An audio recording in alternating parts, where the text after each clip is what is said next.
അപ്പോൾ ഇന്നത്തെ വീഡിയോ ഒരു ഹാമ്പർ സെറ്റ് ചെയ്യുന്നതാണ്. ഈ ഒരു ബോക്സാണ് ഞാൻ എടുത്തിട്ടുള്ളത്. ഇത്രയും സാധനങ്ങൾ വെച്ചിട്ടാണ് ഇത് സെറ്റ് ചെയ്യേണ്ടത്.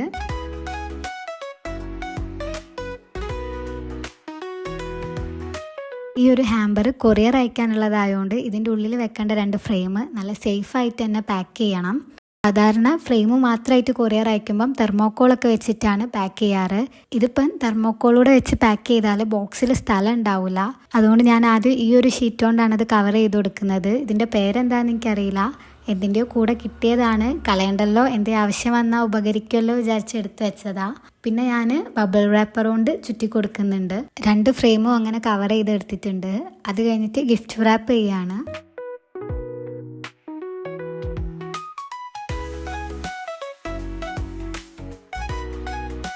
അങ്ങനെ ഞാൻ ഹാമ്പറിൽ വെക്കാനുള്ള എല്ലാ ഐറ്റംസും ഗിഫ്റ്റ് റാപ്പ് ചെയ്തിട്ടുണ്ട്. പിന്നെ എല്ലാം കൂടി ഇങ്ങനെ വെച്ചിട്ട് ഫോട്ടോസും വീഡിയോസും ഒക്കെ എടുത്തു. ഹാമ്പറിൽ ഞാൻ ഗിഫ്റ്റൊക്കെ ഈ ഒരു രീതിയിലാണ് അറേഞ്ച് ചെയ്തത്. ഇനി അടുത്ത പരിപാടി കൊറിയർ പാക്കിംഗ് ആണ്. ഞാൻ ഈ ഒരു റോള് വെച്ചിട്ട് ബോക്സ് ഓപ്പൺ ആക്കിയിട്ട് മൊത്തത്തിൽ ഇങ്ങനെ ഒന്ന് ചുറ്റി കൊടുക്കുന്നുണ്ട്. ഉള്ളിലുള്ള സാധനങ്ങൾക്കൊന്നും അനക്കം പറ്റാതെ സേഫായിട്ട് നിൽക്കാനാണ് ഇങ്ങനെ ചെയ്യുന്നത്.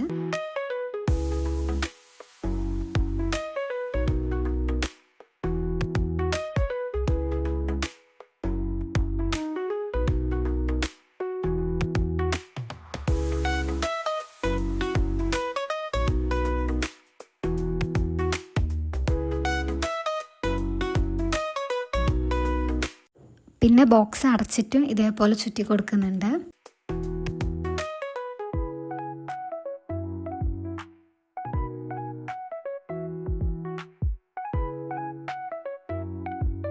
പിന്നെ ഇതിൻ്റെ കൂടെ ഒരു ഡയറിയൂടെ വെക്കാനുണ്ടായിരുന്നു. ബോക്സിൽ സ്ഥലമില്ലാത്തതിനോണ്ടാണ് ഇതിങ്ങനെ മേലെ വെച്ച് പാക്ക് ചെയ്യുന്നത്.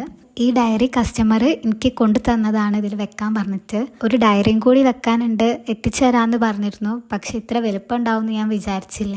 ഡയറി കിട്ടുന്നതിൻ്റെ മുന്നേ ഞാൻ ബോക്സൊക്കെ വാങ്ങിപ്പോയിരുന്നു. അതുകൊണ്ടാണ് ഡയറി ബോക്സിൽ കൊള്ളാഞ്ഞത്. അങ്ങനെ ഡയറിയും കൂടെ ബോക്സിൻ്റെ ബാക്കിൽ വെച്ചിട്ട് ചുറ്റി കൊടുത്തിട്ടുണ്ട്.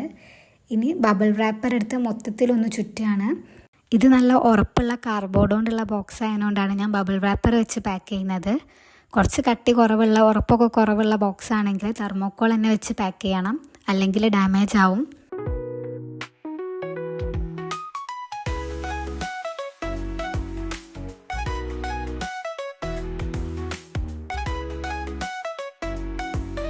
പിന്നെ ബ്രൗൺ ടേപ്പ് വെച്ചിട്ട് ഇവിടെ ഒന്ന് ചുറ്റി കൊടുക്കുന്നുണ്ട്. പിന്നെ ഞാനൊരു വൈറ്റ് പേപ്പറിൽ അഡ്രസ്സ് എഴുതി ഒട്ടിച്ചു കൊടുക്കുകയാണ്.